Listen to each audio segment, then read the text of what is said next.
আসসালামু আলাইকুম রহমতুল্লাহি ওয়া বারাকাতুহু। সম্মানিত দিনী ভাই ও বোনেরা এবং আমার পরিচিত আপনজনরা সকলে কেমন আছেন? আশা করছি সকলে ভালো আছেন।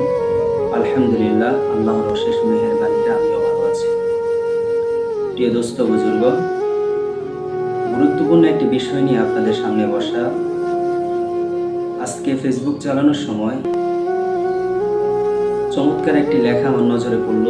ভাবলাম ওই লেখাটি ভিডিও আকারে আপনাদের সামনে প্রকাশ করি।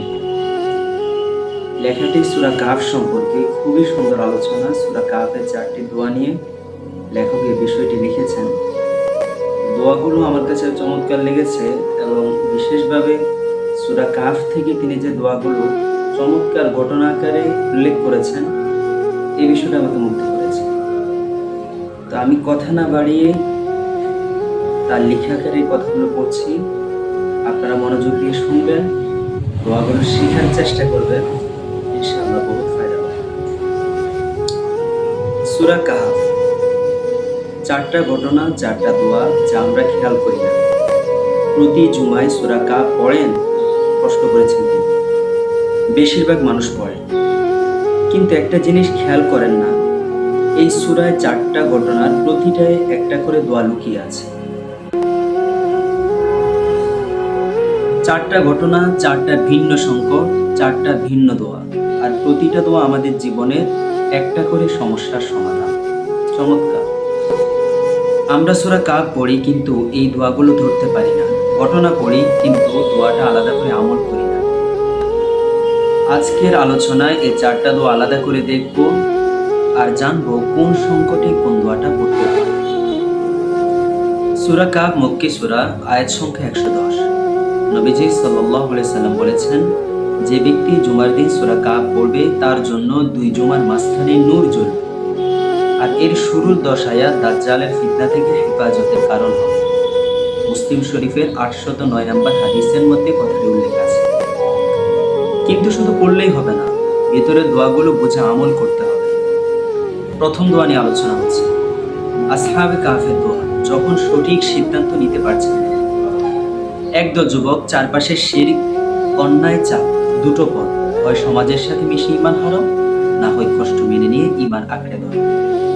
তারা দ্বিতীয় পথ বেছে নিলেন, শহর ছাড়লেন, গুহায় আশ্রয় নিলেন।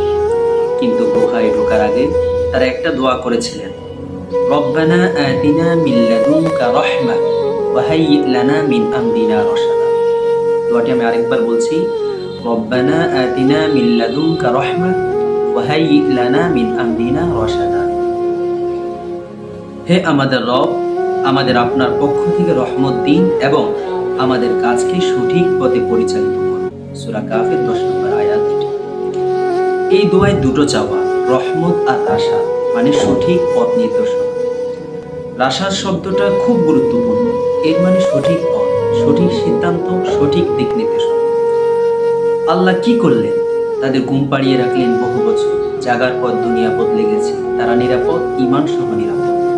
কখন পড়বেন এই দোয়া? জীবনের যে কোনো কঠিন সিদ্ধান্তের আগে। চাকরি বদলাবেন কিনা, বিয়ে করবেন কিনা, দেশ ছাড়বেন কিনা, ব্যবসা শুরু করবেন কিনা, দিন মানতে গিয়ে কোনো কিছু ছাড়তে হচ্ছে কিনা, যখনই মনে হয় কোনটা সঠিক পথ, এই দোয়া পড়ুন। ইস্তেখারার সাথে পড়ুন, আল্লাহর আশাদ দেবেন, সঠিক পথ দেখাবেন। দ্বিতীয় দোয়া নিয়ে আলোচনা হচ্ছে, বাগানওয়ালার সঙ্গীর দোয়া। যখন কোনো নিয়ামত পান, 2 জন মানুষ, একজন ধনী, বিশাল বাগান, ফসল, সম্পদ, আরেকজন গরিব কিন্তু ঈমানদার। ধনী লোক অহংকার করল, এসব কখনো শেষ হবে না, আমিই বড়। গরিব সঙ্গী তাকে সতর্ক করলেন, এটা আল্লাহর দান, অহংকার করো না, বরং বলো মাশাআল্লাহ লা কুওয়াতা ইল্লা বিল্লাহ, মাশাআল্লাহ লা কুওয়াতা ইল্লা বিল্লাহ। আল্লাহ যা চেয়েছেন তাই হয়েছে, আল্লাহ ছাড়া কোনো শক্তি নেই। সূরা কাহফের 39 নম্বর আয়াতে এই দিক নির্দেশনা এসেছে। ধনী লোক শুনেনি, তারপর একদিন সব শেষ, বাগান ধ্বংস, সব শুকিয়ে গেল। হাত কচলাতে কচলাতে বলল, আহা, যদি আমি আমার রবের সাথে কাউকে শরীক না করতাম। কিন্তু তখন আর কি লাভ? কখন পড়বেন এই দোয়া? যখন কোনো নিয়ামত পান, চাকরি পেয়েছেন, গাড়ি কিনেছেন, বাড়ি বানিয়েছেন, সন্তান হয়েছে, পরীক্ষায় পাশ করেছেন, ব্যবসায় লাভ হয়েছে, সাথে সাথে বলুন মাশাআল্লাহ, লা কুওয়াতা ইল্লা বিল্লাহ। এটা শুধু বদনজর থেকে বাঁচার দোয়া না, এটা অহংকার থেকে বাঁচার দোয়া, নিয়ামত ধরে রাখার দোয়া। কারণ যে নিয়ামতে শুকরিয়া নেই, সে নিয়ামত একদিন চলে যায়। 3 নম্বর দোয়া নিয়ে আলোচনা হচ্ছে। মুসা আলাইহিস সালামের কথা, যখন কঠিন কিছু শিখতে বা করতে চান, মুসা আলাইহিস সালাম খিজির আলাইহিস সালামের সাথে সফরে যেতে চাইলেন। খিজির আলাইহিস সালাম বললেন, তুমি আমার সাথে ধৈর্য ধরতে পারবে না। মুসা আলাইহিস সালাম বললেন, সাতাজিদুনি ইনশাআল্লাহু সাবিরান ওয়া লা আ'সি লাকা আমরা। দোয়াটি আমি আবার পড়ছি। সাতাজিদুনি ইনশাআল্লাহু সাবিরান ওয়া লা আ'সি লাকা আমরা। আপনি আমাকে ইনশাআল্লাহ ধৈর্যশীল পাবেন এবং আমি আপনার কোনো আদেশ অমান্য করব না। সূরা কাফের 69 নম্বর আয়াতে আল্লাহ তাআলা এটা বলেছেন। খেয়াল করুন, মুসা আলাইহিস সালাম বলেননি আমি ধৈর্য ধরব, বলেছেন ইনশাআল্লাহ ধৈর্য ধরব। নিজের উপর ভরসা করেননি, আল্লাহর উপর ভরসা করেছেন। কিন্তু সফরে কি হলো? মুসা আলাইহিস সালাম ধৈর্য ধরতে পারলেন না। 3 বার প্রশ্ন করলেন, কারণ বাহ্যিকভাবে ঘটনাগুলো অন্যায় মনে হচ্ছিল। শেষে খিজির আলাইহিস সালাম ব্যাখ্যা দিলেন, আর তখন বোঝা গেল যা বাইরে থেকে খারাপ দেখাচ্ছিল তার পেছনে ছিল রহমত ও হিকমত। কখন পড়বেন এই দোয়া? যখন কঠিন কিছু শুরু করতে চান, নতুন চাকরি, নতুন ব্যবসা, নতুন পড়াশোনা, হিজরত। যখন জানেন সামনে কষ্ট আছে কিন্তু যেতে হবে, তখন বলুন ইনশাআল্লাহ ধৈর্য ধরুন। আর যখন জীবনে এমন কিছু ঘটে যা বুঝতে পারছেন না, চাকরি চলে গেল, সম্পর্ক ভেঙে গেল, সুযোগ হাতছাড়া হলো, তখন খিজির আলাইহিস সালামের এই ব্যাখ্যা মনে করুন, আল্লাহর পরিকল্পনা আপনার দেখা দৃশ্যের চেয়ে অনেক বড়। 4 নম্বর দোয়া হলো জুলকারনাইনের কথা। যখন কোনো বড় কাজ করেন, জুলকারনাইন, আল্লাহ তাকে দিয়েছিলেন ক্ষমতা, ভূখণ্ড, সামর্থ্য, জ্ঞান। তিনি ইয়াজুজ মাজুজের ফিতনা থেকে মানুষকে বাঁচাতে বিশাল প্রাচীর নির্মাণ করলেন। এত বড় কাজ, এত বড় অর্জন, এত বড় সাফল্য, কিন্তু শেষে তিনি কি বললেন? ক্বালা হাযা রাহমাতুম মির রাব্বি, ক্বালা হাযা রাহমাতুম মির রাব্বি। তিনি বললেন এটা আমার রবের রহমত। সূরা কাফের 98 নম্বর আয়াতে এই আয়াতটি আছে। নিজের কৃতিত্ব তিনি দাবি করেননি, বলেননি আমি করেছি, বললেন আমার রবের রহমত। কখন পড়বেন এই দোয়া? আমরা জেনে নিই। যখন কোনো বড় কাজ সম্পন্ন করেন, পরীক্ষায় পাস, প্রজেক্ট শেষ, ব্যবসায় সাফল্য, বাড়ি তৈরি, সন্তানকে মানুষ করা, যে কোনো অর্জনের পর বলুন হাযা রাহমাতুল লিল আলামিন, হাযা রাহমাতুম মির রাব্বি। এটা আমার রবের রহমত। এটা বললে কি হয়? অহংকার আসে, কৃতজ্ঞতা আসে, আল্লাহর সাথে সম্পর্ক গভীর হয়, আর নিয়ামত টিকে থাকে, কারণ শুকরিয়া করলে আল্লাহ বাড়িয়ে দেয়। 4টা দোয়া এক নজরে। আবার বলছি, আসহাবে কাফ সিদ্ধান্ত নিতে পারছেন না? রব্বানা আতিনা মিন লাদুনকা রাহমা ওয়া হাইয়্যি লানা মিন আমরিনা রাশাদা। বাগানওয়ালার সঙ্গে কোনো নিয়ামত পেয়েছেন? মাশাআল্লাহ, লা কুওয়াতা ইল্লা বিল্লাহ। মুসা আলাইহিস সালাম কঠিন কিছু শুরু করতে চান?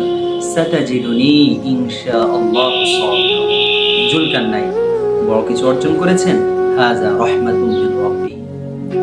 4টা ঘটনা, 4টা দোয়া, 4টা জীবনের মোড়, আর প্রতিটাই একটাই শিক্ষা, সবকিছুতে আল্লাহর জিকির। পরের বার জুমায় সূরা কাফ পড়ার সময় 4টা দোয়ায় থামুন, শুধু পড়বেন না, দিল দিয়ে অনুভব করবেন।